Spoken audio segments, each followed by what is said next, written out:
Hello, my gorgeous people. I just thought I'm going to say how did I actually come across Raphael or how did I find Raphael?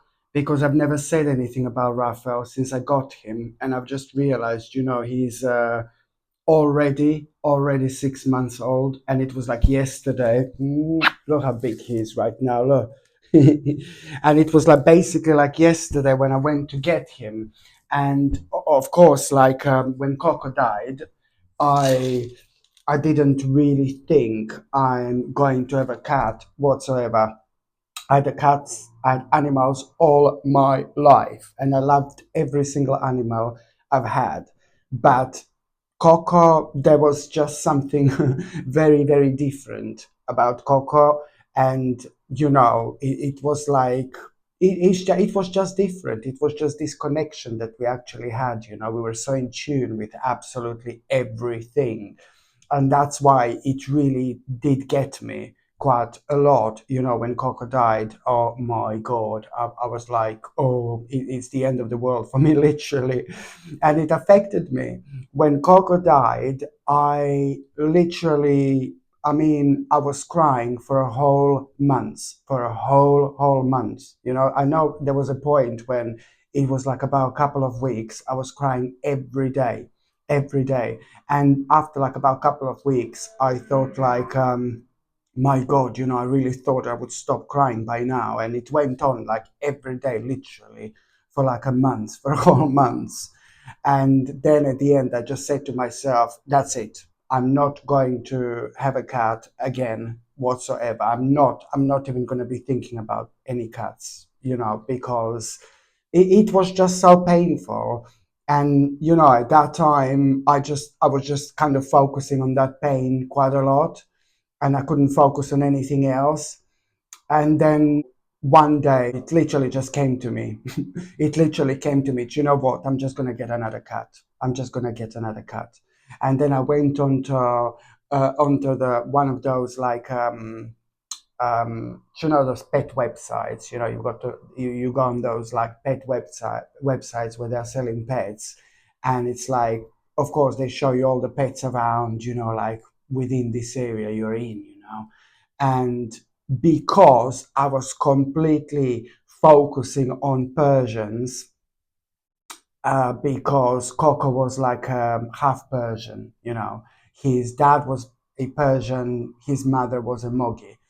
And so in my mind, I just had this Persian thing, this Persian thing, this Persian thing. I just couldn't like kind of move on from. So automatically, when I went to look for for a new kitten, I just typed in like a Persian, and it was amazing. It was amazing. It was literally 9 minutes away. This advert just showed up. 9 minutes away from me down the road, literally.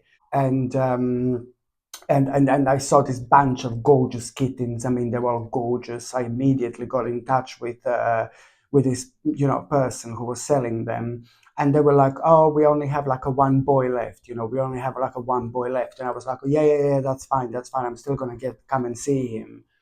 And interesting what happened when I sat in my car and I just got on the road on my way to see Raphael, for the first time. And as soon as I got on the road, there was like this gorgeous fox, just like kind of appeared right in front of my car, right in front of me. It just appeared right in front of me, and then it stopped, and then it just went back. And I was like, oh my God. It was this absolutely beautiful, absolutely gorgeous fox. Because whether you believe this or not, foxes are, or a fox is like one of my spirit animals. I've got a cat as a spirit animal, and I also a fox is what my spirit animal as well. So I've got two spirit animals. So I just knew it, like, oh my God, I just knew it. And I was on my way to see Raphael for the first time. And as soon as I saw this fox, I knew immediately that this baby is a 1,000,000% mine. I just knew it. He's mine, no matter what. And so I got there after that, 9 minutes away. So close. And it was a lovely, lovely man that opened the door. And it's a lovely couple, man and a woman. Absolutely adorable, adorable, adorable people. Really, really lovely people. And the man opened the door. I went in, and then it was like a paradise. It was like a paradise, literally, for me to walk into this house. This stunning, beautiful Persian cat. On one side, it's actually Himalayan, on one side. That's his dad. He's like a Himalayan. Himalayan cat, it's called. It's like a similar to a Persian. It's like a Persian, but they just have like a really flat and really tiny face. One of those angry faces they have. Absolutely gorgeous and absolutely stunning cat. So I see his dad, like a tabby Himalayan, stunning, sitting on top of the cat tree, completely placid, as placid you can imagine, And mum wasn't in the living room at the time. There were like about 5 kittens, I think, altogether, all like a stunning white, apart from one who was like tabby, like her. I think it was a female. It was, and I was looking for a boy specifically. I don't know why. I was just looking for a boy, and this the only tabby cat was the one that looked like their dad so much, and that one was a female, and that one these gorgeous people decided to keep, and the rest were white, like a Raphael. And but Raphael was the only one. They were like a pure white with maybe a little bit of silver on their faces, a little bit of like a gray on their faces, and only Raphael was like a pure white and like a really peachy face and a peachy like a tail. Absolutely gorgeous, absolutely stunning. And of course, as soon as I walked in, I see all these kittens playing around. It's like a paradise for me. I just don't want to go. I don't want to go. How long can I stay? It was like a paradise for me, literally. So when I walked in, I saw this bunch of kittens. I just loved it, and a couple of them just came straight away to me. And they said, well, they're all reserved now. It's only like a Raphael left, But they said like um, you know but there is a little problem. There is just something we want to tell you. And I was like, oh my god, here we go. Here we go. But there is something we want to tell you about Raphael. And I was like, oh my god, what is it? And it's like he's like a really, really like kind of like a little bit nervous. He's like nervous. He's like not necessarily not friendly, but he's like really nervous. All the rest of the kittens were so friendly and so playful, and he was just one of them who would just run away underneath the sofa, for example, and they had to go and get him, from being underneath the sofa. Uh, and um, and basically, yeah, so this is what they say, he's just like a little bit nervous. And I was like, okay, yeah, yeah, that's fine. Because in my mind, I had Coco in my mind, and Coco was just like that. Coco was also like very timid, sometimes around other people. Coco was very kind of nervous around other people. And and that's why I was like really completely kind of connecting him to Coco. I know that I had like when I go on a holidays, then I had these vets who come to my home and then feed my cats, and they were coming into my home. Uh, um, for years, and Coco would just like kind of, they would never see him because he's just like that, he just would not show himself, he would hide himself always. So he was very kind of timid around people. So as soon as I heard like, oh my god, he's nervous, I actually liked it.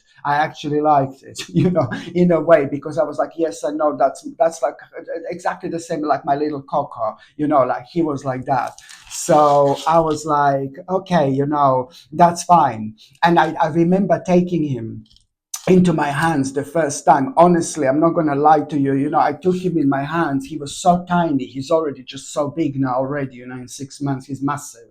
But he was so tiny. I took him. And honestly, he turned around. He looked at me like, ugh, like this. He was like, ugh, like this. I was like, oh my God, we're gonna have a great little relationship.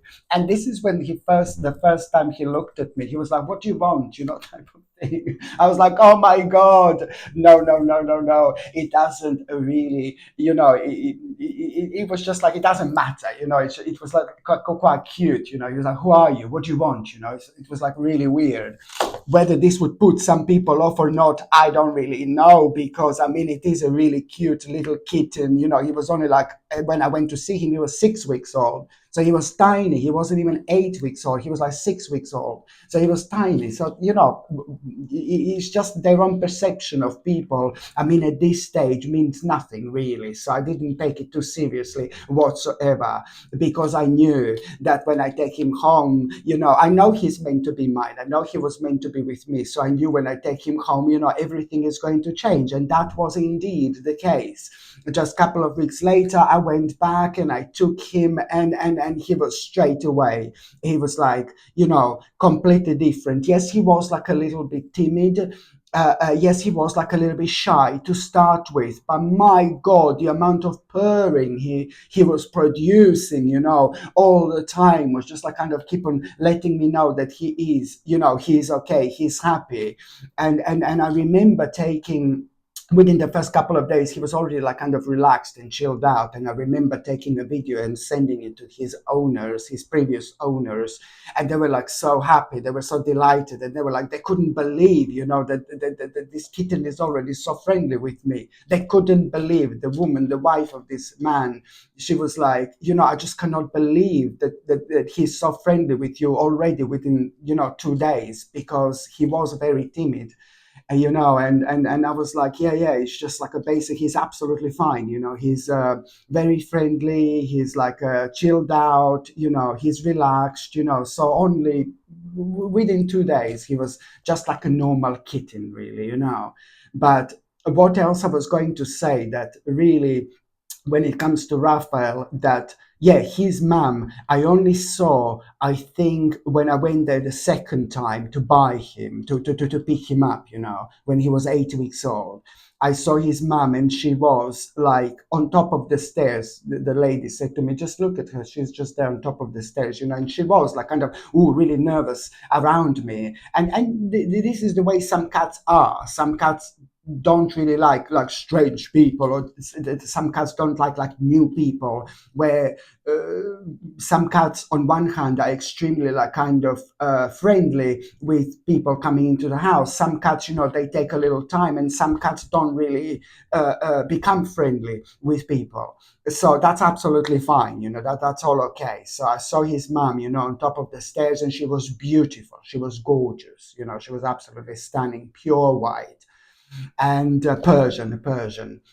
And so he's basically, yeah, I know people were asking me which breed he is. So obviously he's like a Persian. His dad is Himalayan, and his mom is like a normal Persian cat.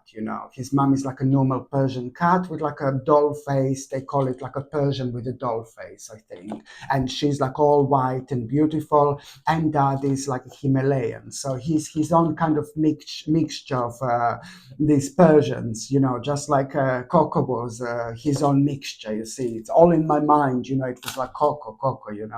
So yeah, so people were asking me what he is, and somebody did make a comment like a while ago who was wondering what breed he is, and somebody did make this comment like saying, "Oh, it looks like this specific type of a ragdoll," and he did look like this specific type of a ragdoll actually, because I did went to Google it out, and it is like this specific type of a ragdoll with these particular colors that he has. He did really look like this ragdoll at some point.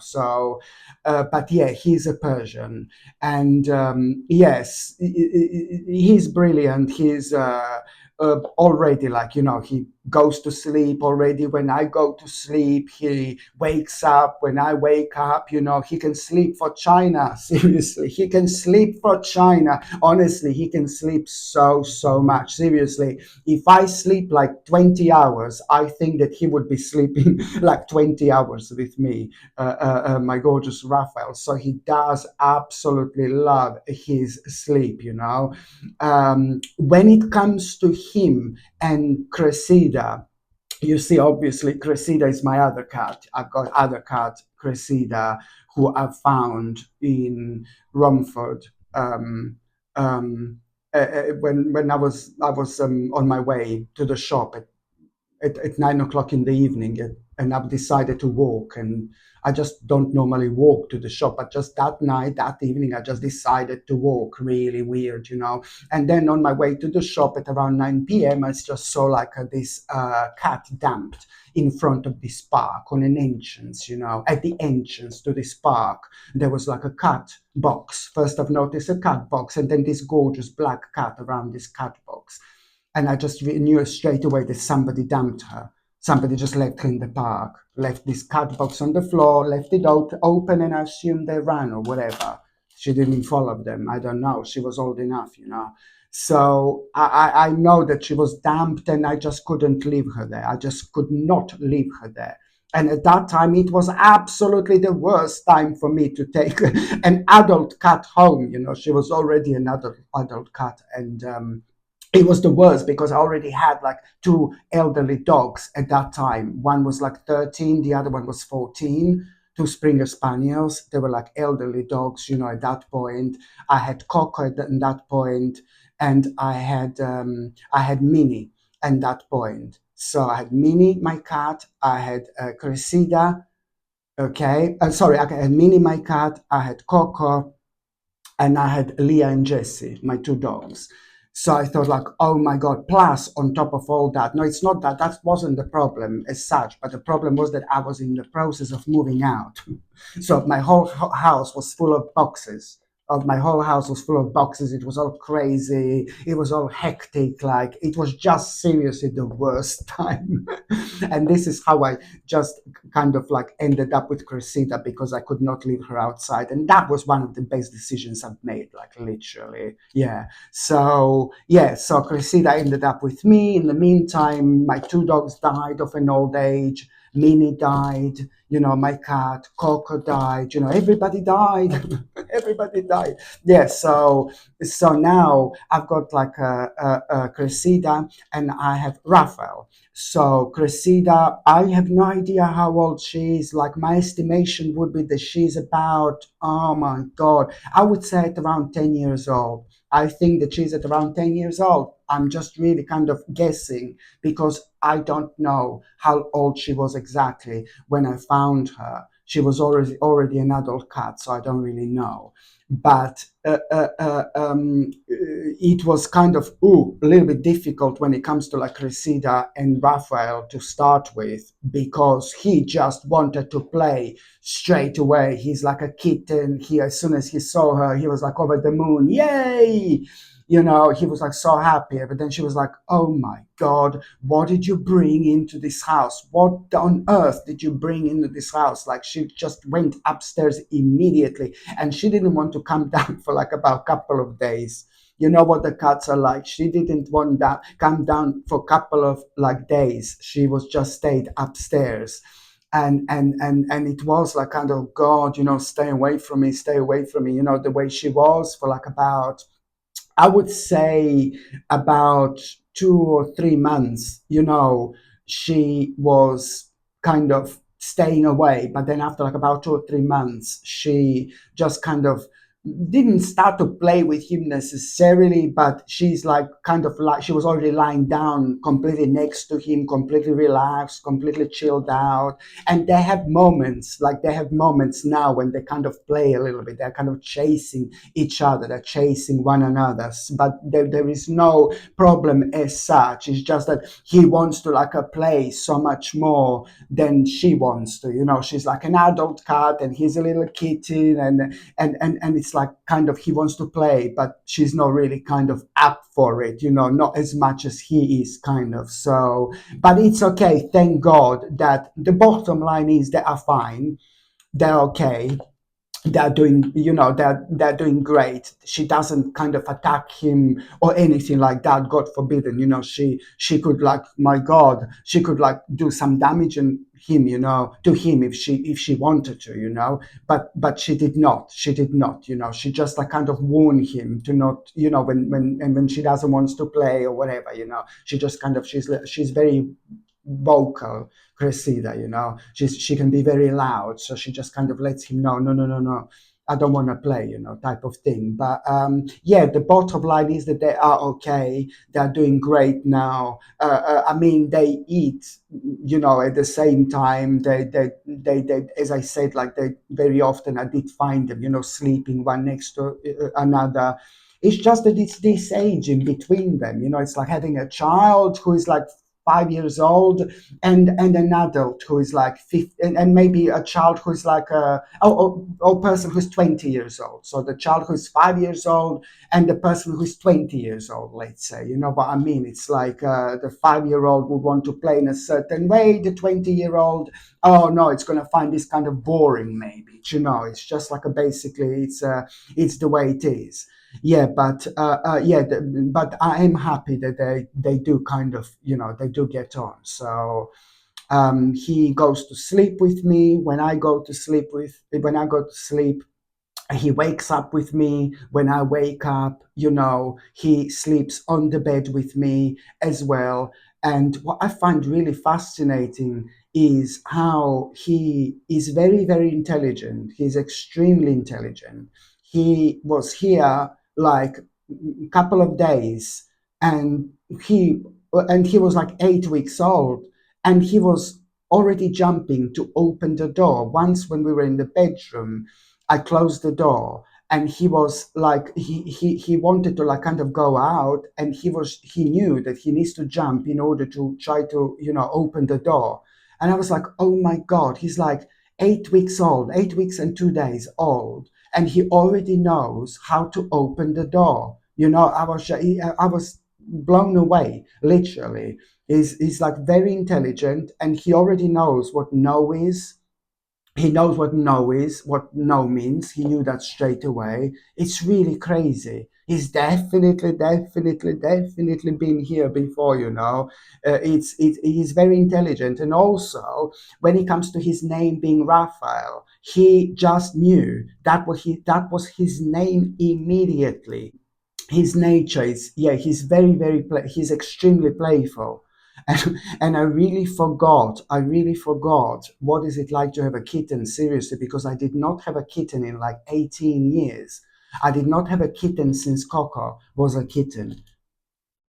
Yeah, seriously, I did not have a kitten since Coco was a kitten. So because Cressida was already an adult cat, even Minnie was an adult cat when I rescued her. And she died. So she was also an adult cat. So I did not have a kitten in such a long time. So I forgot, that they definitely keep you busy. In terms of everything needs to be like a baby proofed. Baby proof. Like everything needs to be like a kitten proof. You know what I mean? Like everything in the home, you just have to like kind of think twice about everything around you, whether a kitten can hurt himself, and things like that.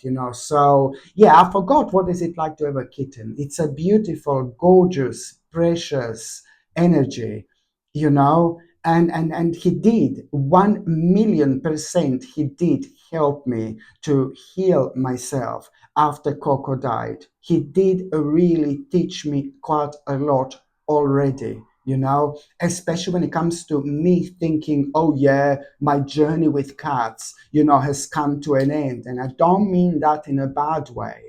I was just hurt so much when Coco died. I really thought, like, I'm not going to put myself through this again. I'm not. And I remember saying it to my best friend who I've been brought up with. I remember saying this to her. And she was really, you're not going to get another cat?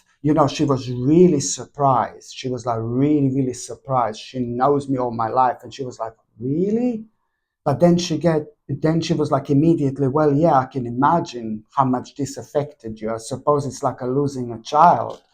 you know it's like going through all that pain again. But of course that you have to just, you have to elevate yourself from that. You have to elevate yourself from that, because this is what this life is all about. This life is full of love emotions, but it's also full of pain, that this love is going to eventually bring, So this is the way this life is. And this is why Raphael has already teach me, has taught me already, like quite a lot in terms of me and my relationships with animals. I don't think that I'm able to live this life without having animals around me, cats or any animals. I just, for me, this would be very, very difficult, because I just really kind of think that there is so much more to animals. There are lots of people who think animals, that their brain and their minds are very limited, but just remember that every single animal has got a little spirit. Every single animal has got their own soul, whether this is a little blue tit, a little great tit, whether this is like like a little bird, or whether this is a fox, or whether this is a cat, whether this is a dog, whether this is even a fish, you know. That's what they will keep on saying, that fish is like, that they're really thick, that they're really stupid. Don't be ridiculous. Of course they're not stupid. That's what they were saying, that fish has a 3-second brain, like a 3-second memory and things like that. It's a complete nonsense. It's a complete nonsense. There is so much there is so much about animals that we do not understand yet, or we don't understand in a way where animals have a consciousness just like we do. Animals are spirits like we are, and this is what sometimes really kind of this is what sometimes I'm thinking about, how people, think that animals are limited, that they have a limited mind and things like that. No, no, no, no, no, no, no, no, no, no, no. We are all connected. We are all connected so much, but it's up to us as individuals how we are going to perceive this connection, whether we're going to perceive this like something, like in a way as we are above it, or we're going to perceive this connection like as we are equal. We are all equal. There is so much to animals, honestly. And so this is when I hear like about jellyfish. That's what they're saying about jellyfish. It's so ridiculous. They think that jellyfish is just something floating around without brain, without eyes, it's just stupid floating around. Don't be ridiculous. Don't be silly. This is what they're saying for jellyfish, that it's just like, really, it's not thinking. Because I was watching this program, and this bloke was like buying like this aquarium with jellyfish, and I found it so beautiful, like a jellyfish, gorgeous, and then at some points he mentioned, like, yeah, they're just floating around, they don't think, they're like really they're just floating around without thinking. You know that this cannot be like that. That cannot be like that. It cannot be like that. Of course, it's thinking, it's living its life, it's eating, it's feeding, it's traveling. It's like this is what people kind of sometimes really need to understand. So my point here is that we are all all connected, and that's why, to me, it's just also on another hand so important to have animals, to be surrounded by animals and live my life with them. So this is what I learned through Raphael already, that my relationship with cats, or it's not over, it's not finished whatsoever.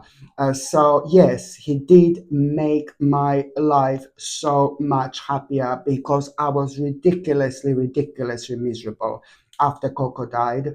So he did make my life so much happier, so much more colorful already. Yeah, He's very, very playful. He's one of those cats who want to play all the time. Whether he's like a lap cat, I think it's a little bit too early to say at the moment whether he's a lap cat or not, because later on they tend to change. They tend to become like a lap cats. Maybe sometimes they become lap cats straight away. I suppose it really depends from a cat to cat, of course. But in his case, no, he's not like a lap cat who's going to come into your lap, but he's going to come next to your lap, and then he's going to lie down next to you, for example. And but not on your lap, basically, but not at the moment. But he's extremely affectionate. He's very friendly.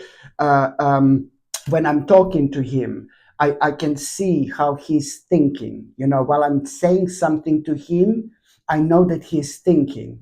Because the other day I was showing to him, go up, like this, go up, because I know he's already waiting for me to go to bed. He already worked out the time I go to bed normally. It's just exactly the same like Coco. I always go to sleep, at the same time. So these cats, they're so intelligent, they're so clever, they just work it out immediately. So that's how Coco did work out. So at around the time when I want to go to sleep, when I normally go to sleep, he becomes restless and he starts moving around and he's like looking at me. He's waiting for me, and I've worked that out already. I can see the energy change within him, just like Coco. He's waiting to go to bed, to go upstairs. And then I said to him that day, like one day, the other day, like, go up, okay, go up and wait for, go up. And he was looking at me and he was thinking, what am I trying to say? And then he would turn around and he would look at the stairs. And I'm thinking, my God, he's so intelligent. He really is like listening, every word I say. And he's like kind of digesting it. And he's trying to kind of work out, to make a sense of what am I trying to say to him. He is extremely, extremely intelligent. Yeah. It's like, yeah, so he did make a big change. When I miss Coco, of course, I miss Coco every single day. And I do not think that I'm going to stop thinking about Coco until I die. Seriously.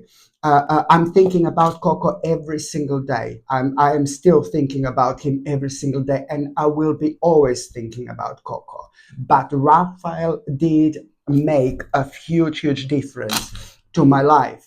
And also and I'm so glad that when it comes to Raphael, he doesn't like this conventional cat food. And I don't want to feed my cats with these conventional cat foods.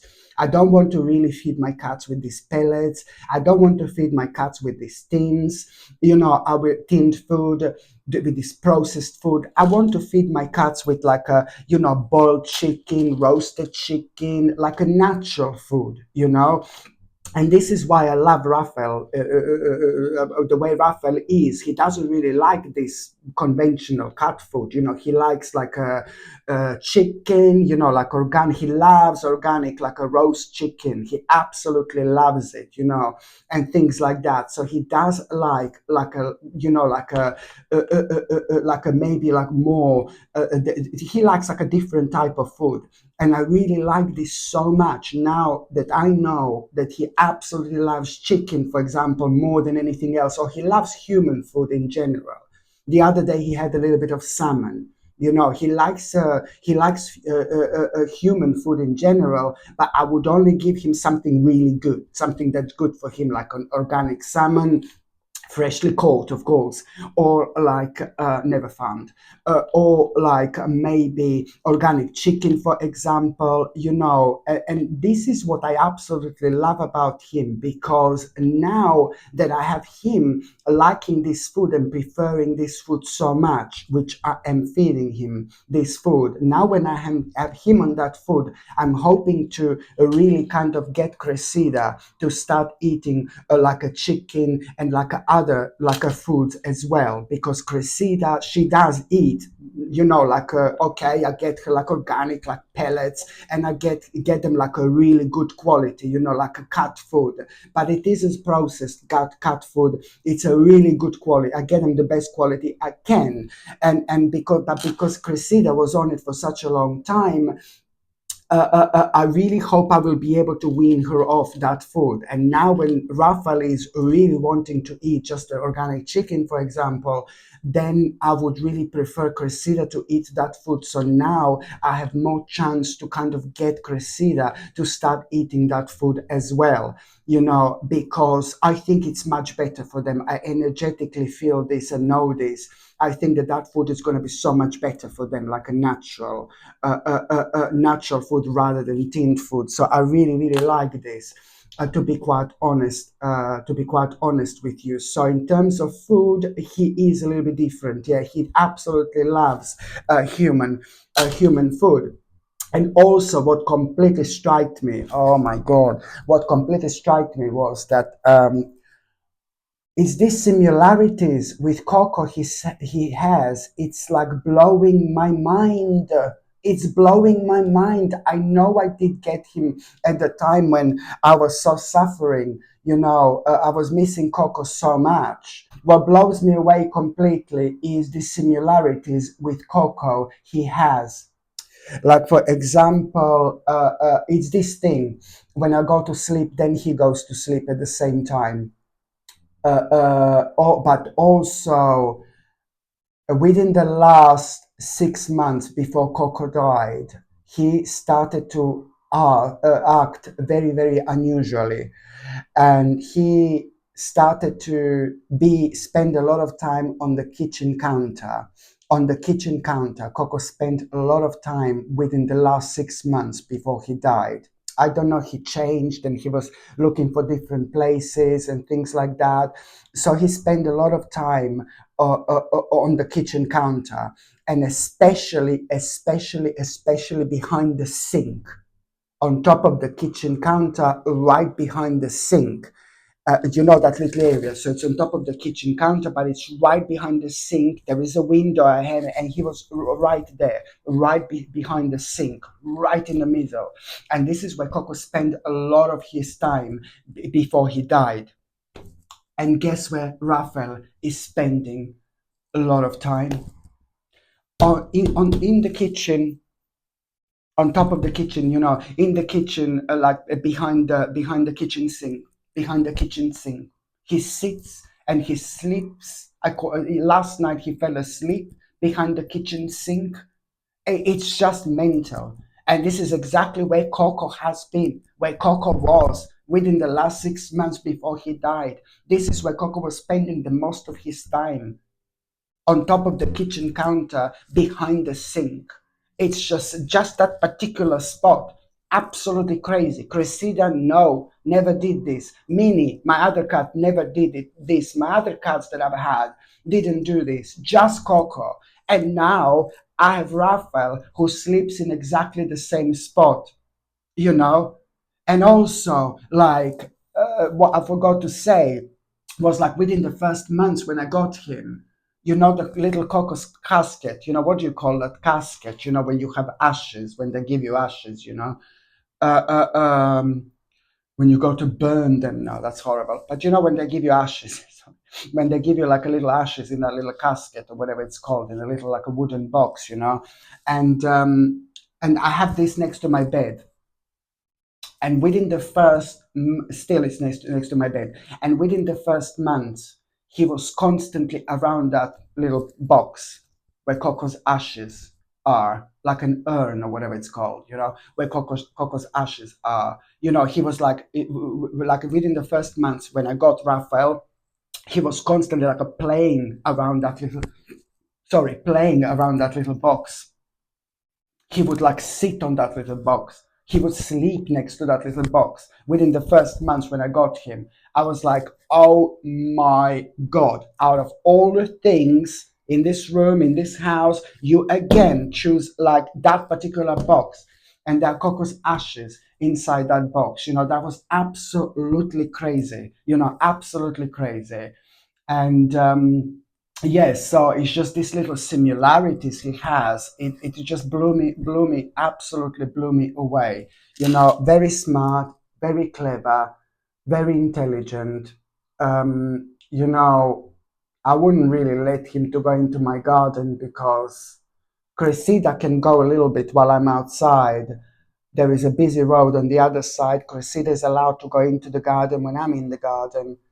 But she's so good, like Coco. They are so intelligent, clever. They don't jump over. They know that that's something that I don't allow to them to jump over the fence. And they learn through my energy. You know, you say to them twice no, and then the rest comes through through your own energy. They know this is something you don't want them to do. And I certainly don't want them to jump over the fence because there is one of the busiest roads here. They're one of the busiest roads here behind my house. You know, like I can't really risk this. I can't risk this. I don't want my cats to end up on a busy road. You know what I mean? So he's too young to be in the garden. You know, like for example, maybe later on when he's older, but now definitely not. You know, only Cressida is allowed when I'm in the garden. You know. But I have to be careful about her because I've got like a birds in the garden that I'm feeding, you know, little great tits, you know, and then you know I'm just worried that she might get one, you know, catch one, you know. The cats are so fast, you know, so super fast, you know. So yeah, so far it has been absolutely fantastic journey with my gorgeous Raphael. It probably has been again one of the best things I have done. He's like a baby. He's like a baby, and again he does so many silly things, like he's doing things no other cat has ever done in my life. He's doing things no other cat has done. Like, for example, he even loves to sit inside the kitchen sink. He even sits inside the kitchen sink. He's obsessed with water. He's constantly playing with water, you know, and he's obsessed with water, but he does like to sleep or to sit also inside the kitchen sink, and he likes to spend his time inside my bath. Yeah, inside my bath. He just lies down, he sits, you know, not a full bath, but an empty bath. He really likes to sit inside an empty bath. He's just so cute. He's doing things no other cat has done, and you know he can jump so much, it's mental. I was watching him, I could hear boom, toop, toop, toop, toop. I was like, what is that? And I looked towards the window, and Raphael is like jumping really high, really high. Honestly, I think he was like 3 or 4 meters high in height. He can jump already. It's crazy how far he can actually jump, you know, like it's absolutely crazy. And also one day, oh my God, one day he had a little poo, and normally when my animals have got a long hair, whether they're dogs or cats, I always shave around their bum. I know this sounds like, God, what am I talking about? But yeah, I do shave around their bum, like that much. I shave like to dogs that much, of course, to cats that much, you know, around their bum if they have a long hair, because when they go for a poo, then it doesn't like touch their hair. You know, it doesn't touch their hair. So I was doing this to Coco, I was doing this to my other cats, you know.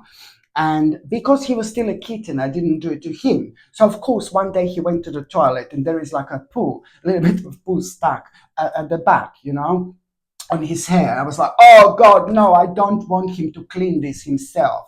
You know, in my mind was just like, oh, it's like a piece of poo stuck on his hair, and I don't want him to. I just had this vision, this visual, him like turning around and just licking and cleaning his poo. And I was like, no, baby, no, you're not gonna clean this. I'm going to wash this for you.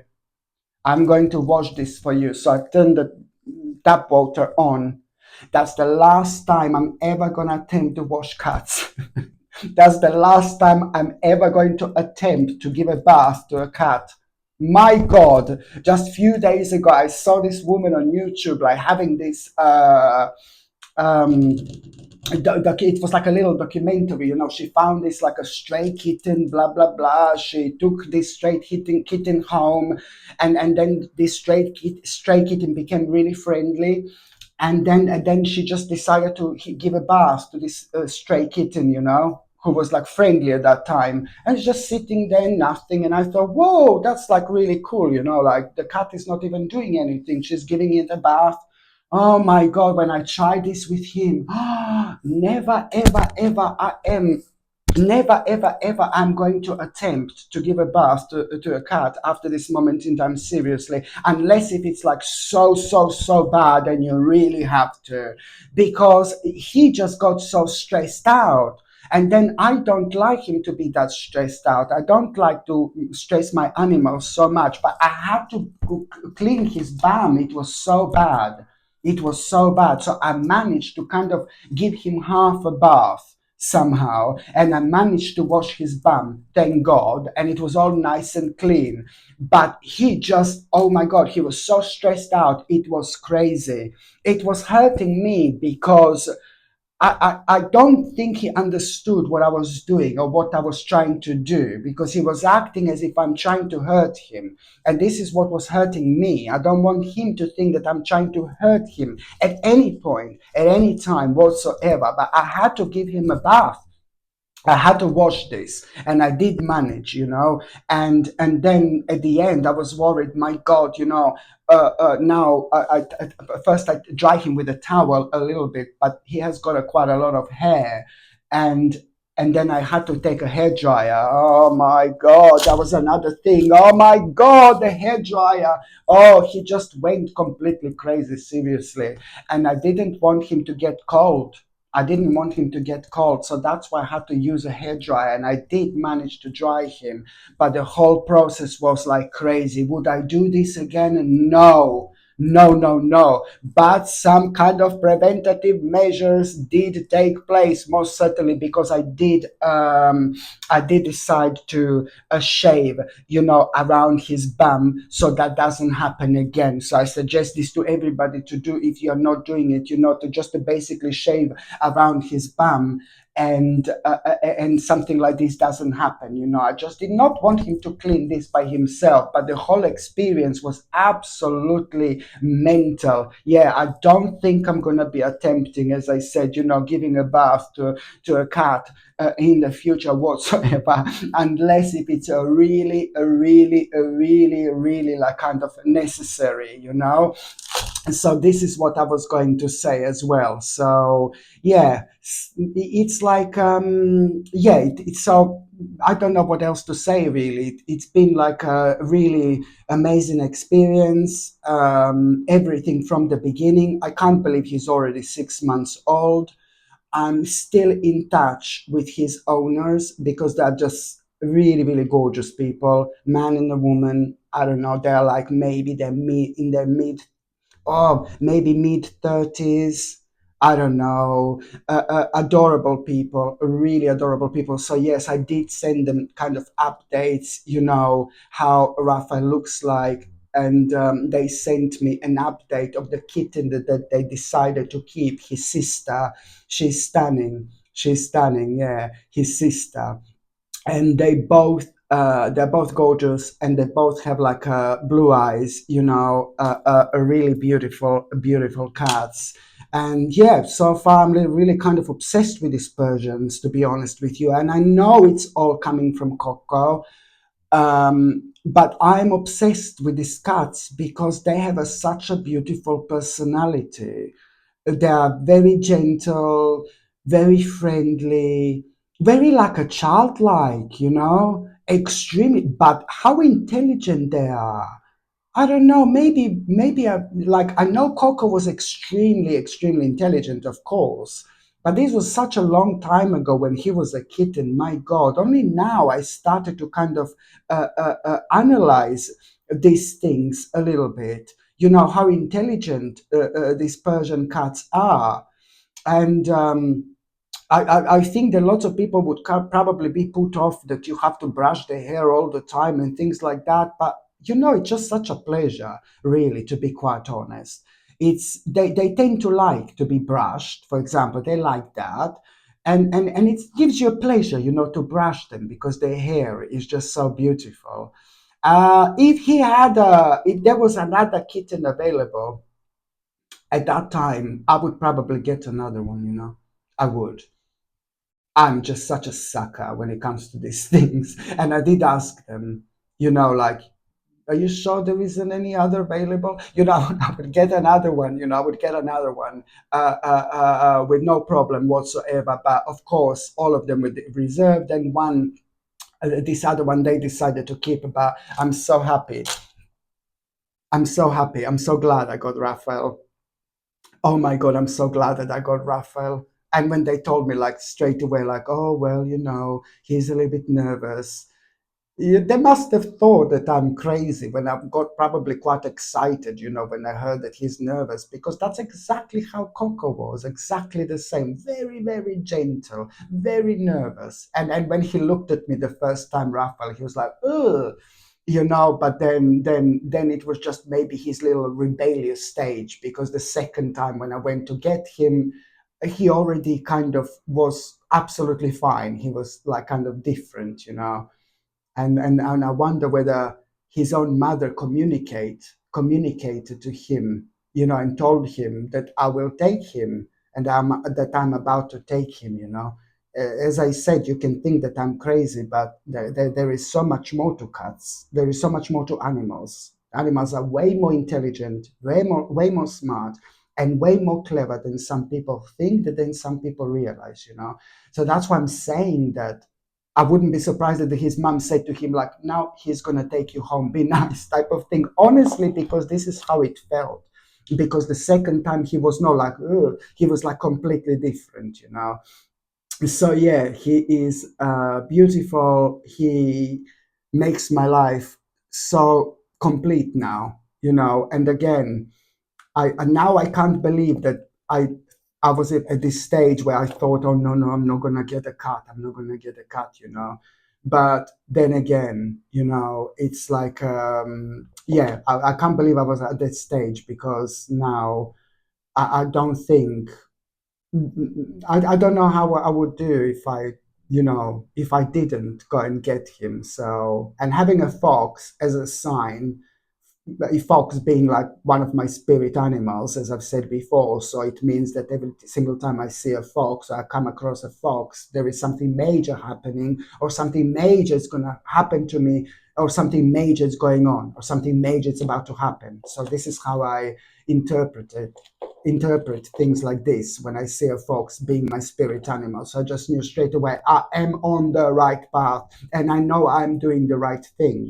As soon as I saw that fox as a confirmation when I was on my way to Raphael, I just knew, regardless what's going on, regardless what happens, I knew that this kitten is going to be mine. And whether this kitten is going to be nervous or whatever this kitten is going to be, it doesn't matter. This kitten is meant to be with me. Okay, I knew this straight away. So it was one of the best things I have ever done, of course. So this is an update I wanted to share with you, my gorgeous people. I wanted to update you about Raphael, and I wanted to say what breed he is, because so many people asked, what is he? What is he? A Persian. He's a Persian. Yeah, I'm like kind of. I don't know if I'm obsessed with Persians, but yeah, if I would go for the second one, it would be a Persian now again, just purely because I just love their personalities. But then I love every cat. I love every cat. I love moggies. I love every cat. Don't get me wrong. I love every living being. I love every cat. I love every animal. Okay, don't get me wrong. But now when I'm in this bubble, this like Persian bubble, but I love every cat. Every cat is stunning. Every cat is beautiful. Every cat is gorgeous. Every cat is so intelligent. But also on another hand, on another hat. On another hand, they are so ridiculously spiritual, so spiritual, especially cats and dogs and all the animals. But cats, there is something very, very specific with cats going on when it comes to them being able to be in two worlds at the same time. They can sense spirits, they can see spirits, they can feel spirits. And I know once, me and Raphael at the beginning, I think Coco was still around. At the beginning, there was a noise, there was a sound that came from my cupboard. And I look at that cupboard, and Raphael look at that cupboard at the same time. We both looked at it at the same time. And I was like, my God, My God, I know he heard this. I know he knows there is something there. He can see something that I can't see. And as I looked at him again, he's still looking towards the cupboard as if he is seeing something there because he is seeing something there, you know?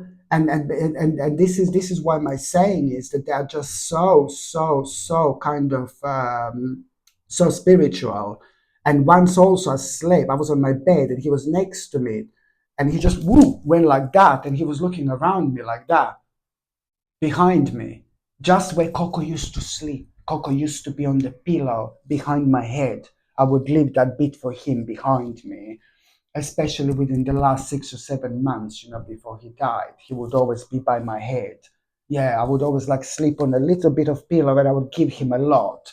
And then Raphael was sleeping here, and he looked at me, and he looked at me first, and then he looked around me like that, and then he went really, he jumped down and he went away. Like something really scared him. Or Coco had a go at him. I have no idea. Something like really scared him, but I do know how, spiritual cats are, because they live in few different worlds at the same time, few different dimensions at the same time, especially when it comes to this where we are now and the spirit world. God knows which other dimensions these gorgeous creatures are most certainly aware of. So yes, so basically this is what I wanted to let you know about, an update when it comes to my gorgeous Raphael. Yeah, it's one of the best things I've ever done. I'm loving him. I love every minute spending with him. He's so happy when I go somewhere, when I come back. My God, he's so happy. He like run, even when I just go to work out for a couple of hours or something, he just comes towards me like running, like so happy and so delighted. I love him. I love him. Yeah, so I love him and Cressida. I love both of them. I love Cressida as well. But I just wanted to make this update about Raphael and just let you know. I've got a bit of cold, sorry. I've got a bit of cold, because I don't know if you can hear the way I talk, and I'm sniffling all the time. It's just so cold. It's abnormally cold, abnormally cold. Yeah, it's abnormally cold. It's June now when I'm filming this, and it's like almost like freezing outside. Seriously, here in England, so it's definitely not normal. But yeah, I just wanted to share this with you, and I'll share another update at some point later on, and I'll speak to you later. Thank you for watching my video.